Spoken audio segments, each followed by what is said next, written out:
Gods of the theater, smile on us. You who sit up there stern in judgment, smile on us. You who look down on actors, and who doesn't, bless this yearly festival and smile on us. We offer you... Hello there, theater people, and welcome to Thespis in the Green Room, episode 7. It's Bruce and Melanie here. Greetings. Well, I think we can say that the holiday season is officially underway.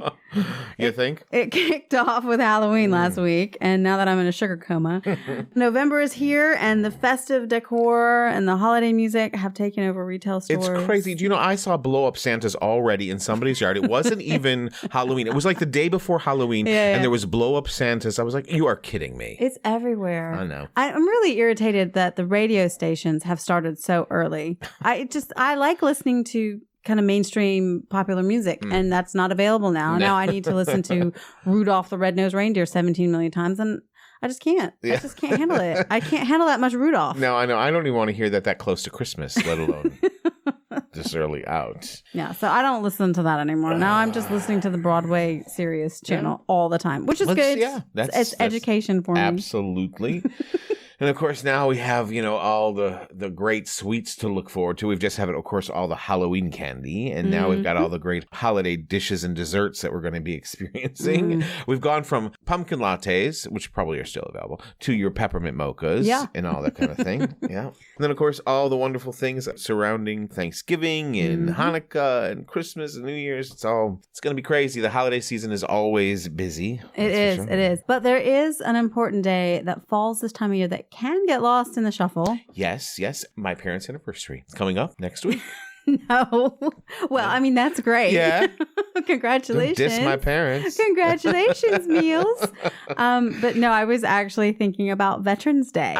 Yes. Veterans Day is Sunday, November 11th, coming up. And it, of course, is the day that we honor and thank all those who have served in the military. And this day is especially important to me because both my grandparents, my uncle, and my brother all served. Yeah, I have some family members also that served. My grandfather on my mom's side and some uncles, a former brother-in-law. So yes, and it is an important day. I think even if you don't have any direct connection, if you consider it all what those men and women have done for us, for our country, it should be an important day for everybody. Absolutely. And it's not only the U.S. that marks this day, but other countries as well. I remember when I was in the U.K. that they refer to it as Remembrance Day or Armistice Day. Right. Armistice Day. It's hard to say. Yeah, say that. Yeah, say that 5 times. Armistice Day. Armistice Day, referring to the signing of the armistice that ended World War I. Yeah, and Australia celebrates that as well. But, right. When I was there, that was something that was celebrated there as well. And this year, especially, is the 100th anniversary of that very armistice. It was signed in 1918. That's right, 100 years ago. And the UK marks Armistice Day or Remembrance Day with the red poppy flower. If you travel to the UK this time of year, you will notice poppies and artwork and displays and wreaths of poppies at graves and at war memorials and people wearing poppies on the lapel of their coats and jackets. I remember that as a kid. We had them here. I haven't seen that kind of thing in years, it seems.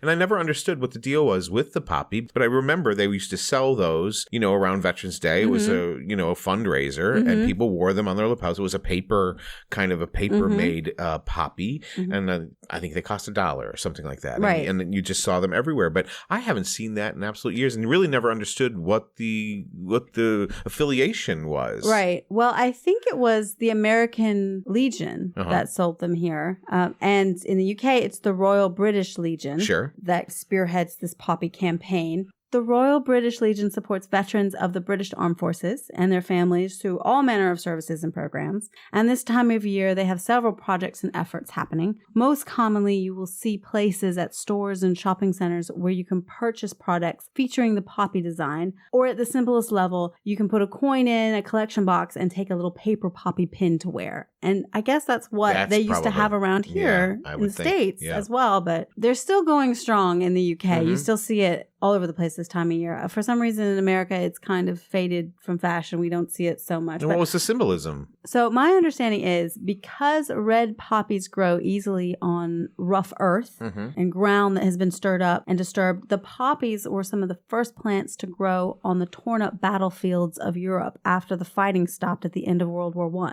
So people would look out at these places where these horrible violent clashes took place and see fields of red poppies. And so they became the symbol of remembrance. Wow. Well, there you go. That's kind of cool.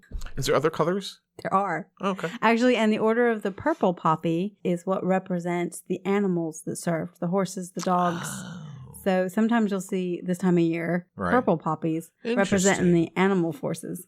And today we are going to honor veterans here on Thespis by looking at some plays and musicals that feature life in or after the military or characters in the military. And the list is long. I didn't realize how long it was, of course. I'm sure we didn't get every show on our list, but we got a pretty good one here to look at. And we're going to focus on the American military experience, but we do have a few on here from our British allies' perspective. But many of our military efforts have been joint campaigns, so some of those experiences may be very relatable. Absolutely. Well, let's dig in. Here he comes. Here comes the general. Ladies and gentlemen. Here comes the general. The moment you've been waiting for. Here comes the general. The pride of Mount Vernon. Here comes the general. George Washington. We are outgunned, outmanned, outnumbered, outplanned.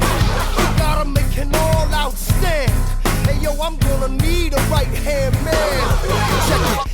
So first on the list, of course, and one that, is going to be on the tip of everyone's tongues, I'm sure, and everyone's looking forward to, because as it is another show that is coming to the Peace Center this season, is Hamilton. Yeah, and it's probably not one that people immediately think of when you think of Veterans Day and military shows, and because it's the Revolutionary War. Right. But that's where it all started. Exactly. It's one of the first ones. It's the first one in this country. There you go.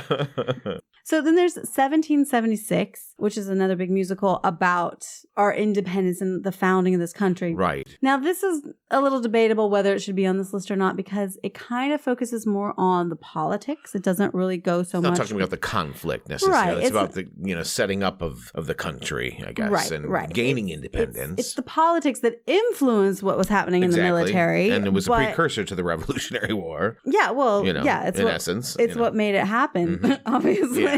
Right. But yeah, it doesn't focus so much on kind of that military experience or the actual conflict. But I don't know, debatable whether that should be on the list or not. Right. We have Bloody Bloody Andrew Jackson. I don't know that one very well. I don't either. There was a recent production, local production at the Warehouse Theater. Yeah, that's one that's on my list. I'd like to see it. And I've heard some of the music, but I haven't seen a production of it.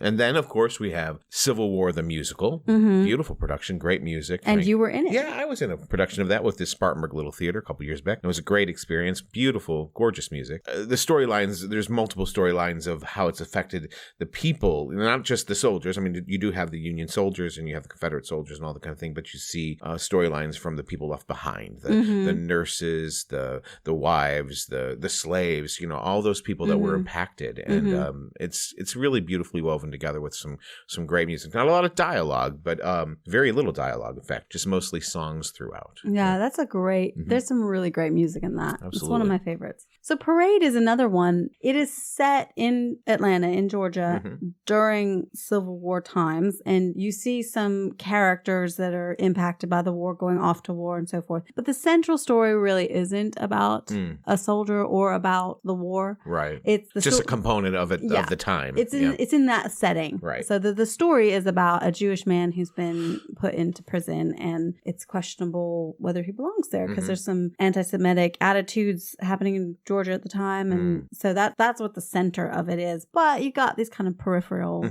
characters that are impacted by the war. Yeah, all right. Then Gone with the Wind. Gone with the Wind. Now, I didn't realize it had been turned into a musical. Yes. And I gotta admit, I've never seen the movie. I can't that you've never seen the film. It is one of my favorite films of all time. And I keep saying I'm going to watch it, but I feel like I'd have to give up so much of my life to see it because it goes on for days, doesn't it? I mean, yeah. It's 4 hours. Yeah, okay, 4 hours. I mean, I don't want to sit and watch a football game for 4 hours. Have you watched The Lord of the Rings? Because it takes about the same amount but I won't do it again. you know. It's a classic. And to me, it doesn't feel like 4 hours. I feel like the movie clips along beautifully. Okay. Now, I haven't seen the stage version. Mm-hmm. It happened in London a number of years ago. And they did it on the West End, but it didn't really take off. It didn't really move from there. It's so funny that it was done in the West End originally. It's such an American thing, right? I mean, it really is. Yeah. Huh. Well, they gave it a go, but it didn't. But we didn't want it over here. I don't know. I think that I remember reading at the time that there were lots of problems with it. It just wasn't working. And so then nobody reworked it, I guess. Evidently. I guess not. Yeah. Maybe one day. Yeah, that does happen. Okay. And then Little Women, beautiful story. I mean, that's been done in plays as well as musical, and that's everyone knows the story of these little women. Yeah, but another one that doesn't necessarily it's happening focus during or the time center period. That's right. on Characters are off to war, Yeah. and it's how it's impacting the family that's left behind. Right, Yeah. right. Okay, Allegiance, I think, is a really important piece. This one I'm not familiar with. Okay, so this was on Broadway in 2015. Okay. Allegiance is the story of Japanese Americans here in the States in World War II.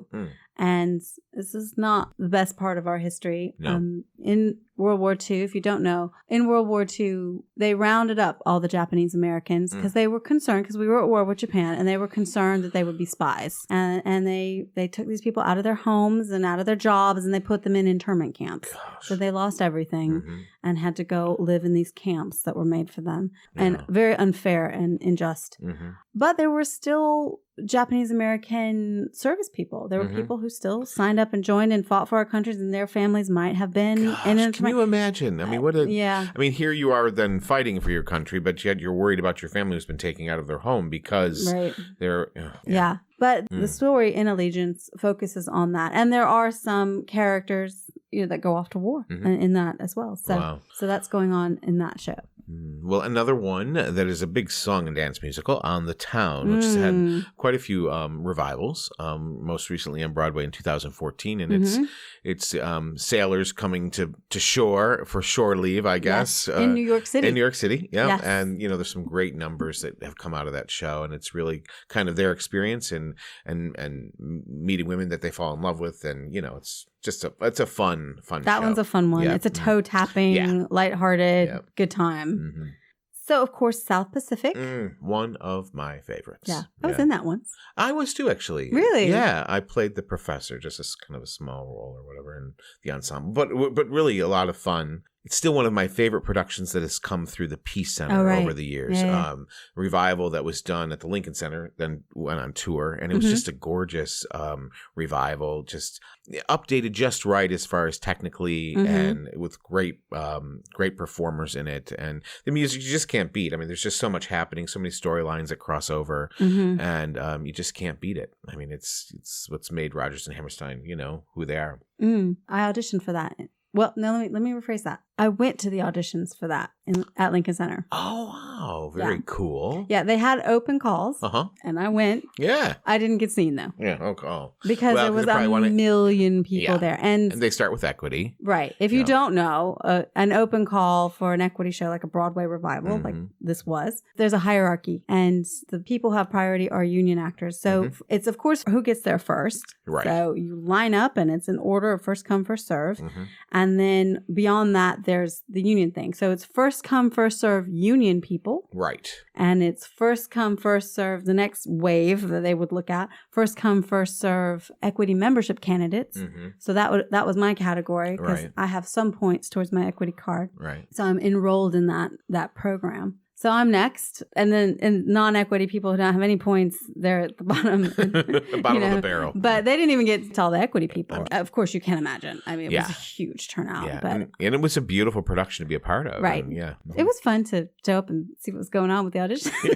How long did you wait in line? I got there, typically with these things, you get there really early. And I got there about, like 7 o'clock in the morning. And the line had already started, although I was pretty close to the front, which was good. So I showed up around around 7 o'clock in the morning. I had my little book. My book that I was reading was The Tales of the South Pacific, which is the novel that is the source material for the South show. Pacific. So I sat in line, and then they took us at 10 o'clock or whenever it was the audition started. They arrived and they took us downstairs into the big Lincoln Center hall. There's a huge facility there, of course. So we went down in there, and then the first thing they did was say that they were going to handle the men first, and all the ladies need to come back after lunch. Oh my gosh. So you were there at 7 o'clock. Yeah. And I waited for a few hours to get in the door. To get told, come back later. And then they brought us all downstairs and they said, ladies, go away. Doesn't sound like good planning. This is just how it is. This is how it is with these big open calls. And then, so I was but you could do that with open call. You could say, we'll see men at this time and women at this time. Sometimes they do, but it's, that's how it is. You know, it's like they don't have to cater to you. There's a million people that want to be in this show. So anyway, I came back after lunch. All the ladies piled into the hall and they started handing out numbers. And of course, they had to go through their equity list, and they didn't even get beyond the equity people. Man. So they handed out all the numbers and state, and that's all we've got time for today. So the rest of you, thank you very much. Bye-bye. And that was the only day. They weren't going to see other folks. Nope, that was it. That was your open call. Wow. So I took a day off work to go do that. But hey, I have this story to tell now. You do. I have this experience. We wouldn't be able to share this if we didn't. Yeah. That's how it works, kids. So that was South Pacific. Okay. So there is a stage version, which I just found out about when I was researching for this episode. From Here to Eternity. There's a musical. I think I did hear of that. I had no idea. And it, too, was that this kind of very iconic American World War II story and film that we all know. They did it in London. Good grief. Again, the British are like, yeah, we're going to do this American thing. We got no history. I mean, no, we know that's not true. They got plenty. Yeah. They got plenty more than we do. But no, they decided to do From Here to Eternity, the musical. And it played at the West End. And you can watch clips and the trailer for it on YouTube if you go and do a search on YouTube for that. And I watched that. And it looks pretty good, actually. Huh. Okay. Be interested. Very good. But it didn't come here. I never heard of it coming here. Maybe one day. Yeah. Again, one of those things that maybe needed some reworking. Who knows? Yeah. I don't know. Well, then, of course, we have White Christmas, which is a favorite of mine. And I've never seen it. See, I just can't believe that you can talk to me about not seeing Gone with the Wind, but you have never seen White Christmas. I mean, every year, at least this is something that's always played on the TV. There's music from it that's sung every Christmas, year after year after year after year. It's not like Gone with the Wind is like, anyway. But anyway, it is a favorite of mine. I'm sure it's fabulous. It is. The movie is. I'm not actually, though. I got to say, I'm not a big fan of the stage version. Really? They made some changes, and which they do, and sometimes I don't mind that. I mean, there's changes there's the stage version for Sound of Music versus the movie, and and the same with White Christmas. But I wasn't fond of the changes. But disappointed. But a wonderful movie and one you should see. Okay. I'll put it on the list. We'll get there sometime. You need to put Gone with the Wind on your list. There you go. We need a movie day. That's right. Okay. We have this show, which I'd never heard of until I was doing this research. But I think it's hilarious that it exists because it'll sound very familiar when I explain what the story is. So the musical is called Carmelina, and it is based on the 1968 film Buenos Aires, Mrs. Campbell. Okay. How was that, Bruce? That sounds great. Was that good? I worry about my pronunciation. No, that's good. Okay, so this is also the movie that inspired Mamma Mia. So if you're familiar with Mamma Mia, this plot line will sound very familiar to you. Okay. So this musical, Carmelina, is about an Italian woman with a grown daughter who doesn't know who her father is. Oh, brother. Okay. Yeah. Does that sound familiar? Identical. And there are 3 potential fathers. Okay. Again. So she's an Italian woman named Mrs. Campbell? I don't know. That sounds bizarre. Maybe she becomes Mrs. Campbell. Okay, there you go. When she figures out. Because the 3 potential dads are, or they were at the time of fathering this child, GIs that were in Europe during World War II. Gotcha. But they all show up at the same time, and they've got to figure out who the father is. Hilarity ensues. There you go. So it's the same story as Mamma Mia, if you know Mamma Mia. Very much so. Without the ABBA music. I wonder what kind of music it's got in there. I don't know. It'd be interesting. Yeah. But it's not even original to Mamma Mia. Obviously, it's all based on this film. Right. Sure. So there you Absolutely. go. There's the source material. And then we have Bye Bye Birdie, another favorite. Not one of mine. No. But no. I hate to say that out loud because I know some people just really love it, but not a favorite. And again, this isn't really, it's not based on war, conflict, and all that kind of, it's the main character. He's going off to war, and, he's also a singer, kind of rock star type of persona that. Like Elvis. That all the teens are infatuated with. They're all mourning that he's going to be leaving. Right. And that's the crux of the story. Yeah, it's that teenage experience. Yeah. It's not so much the military experience, but you do have this nod to the military in that he's going off to war. Yes, so. Absolutely. Which, like Elvis did. Yes. Yeah. He did. Yeah. Then there's Miss Saigon. Ah, yes. Another one that is coming to the Peace Center. It is in January. Season. Yeah. Yes. It's a great show. Which, of course, full of spectacle. Yes. But also really good. Yeah. I've seen it a couple of times. I saw it in London way back in the 90s, which was the original run of the show.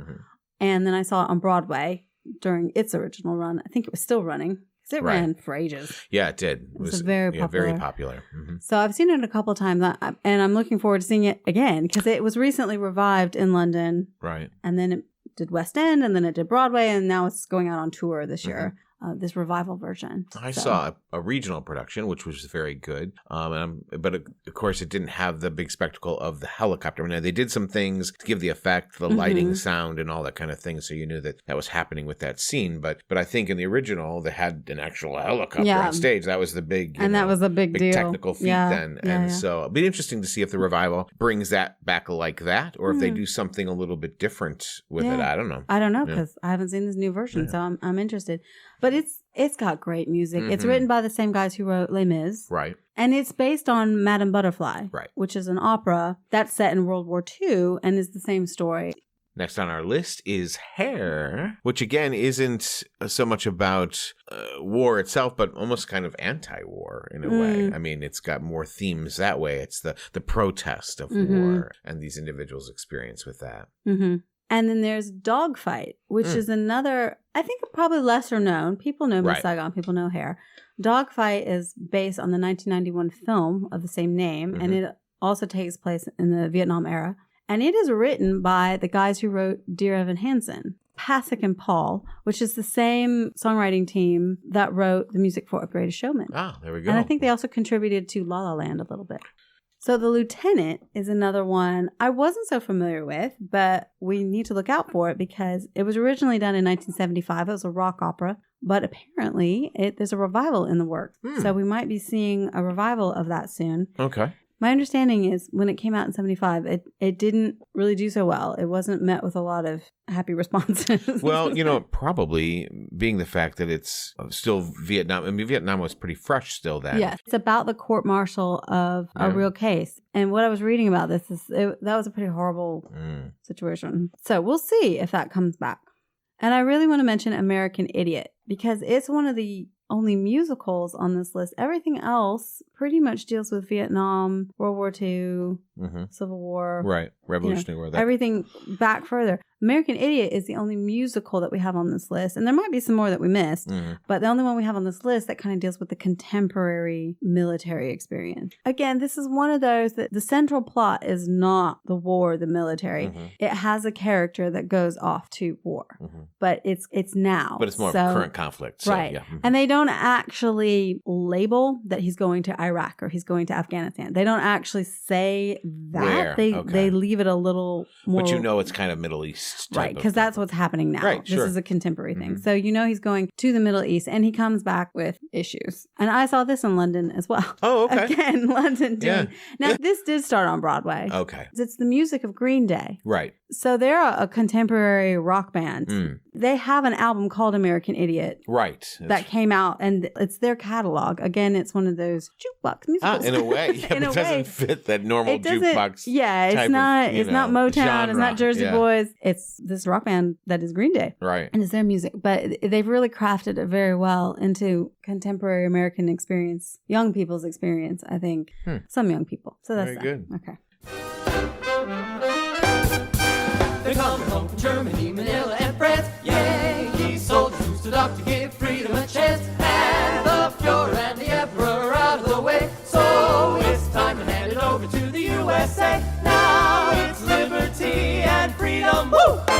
for Uncle Sam and for me and you. 4 and half the beat is the 4-4-2 count victory swing. Hello there, Thespis listeners. It's the end of Act 1. It's the fall of Saigon. Come see who survives in Act 2. Bruce and I continue the conversation. Tune in to Part 2 of our Veterans Day special of Thespis in the Green Room.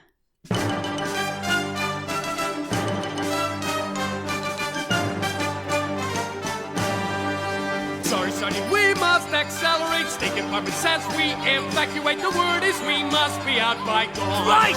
Sorry, Sergeant, it's straight from Washington. No one leaves the grounds now, not anyone. As fast as we load the planes, we're gone. But my girl's out there! Okay, keep quiet, don't shout. The ambassador won't leave till everyone's out. The chopper's on the way, there's room for you all. They're climbing over the wall. Get back! Get back, I tell you, don't shout. The ambassador won't leave till everyone's out. The ambassador just sent an order to freeze. That's it, no more Vietnamese. Get in! But my girl's out there! I'm the wife of a soldier. Please let me through! Help me, who must I pay? Tell me what I must do. Let me out! I gotta go back for my bride! Listen, someone, my husband is waiting inside. Please, Kim, hear the phone. I can't get there. Please be home. Please, Chris. No one sees. I am lost here. Find me, please. Please get me through. I don't care how. Don't take my love away, not now. Oh, Chris. Okay. I can't get Please free. get free. I am with you.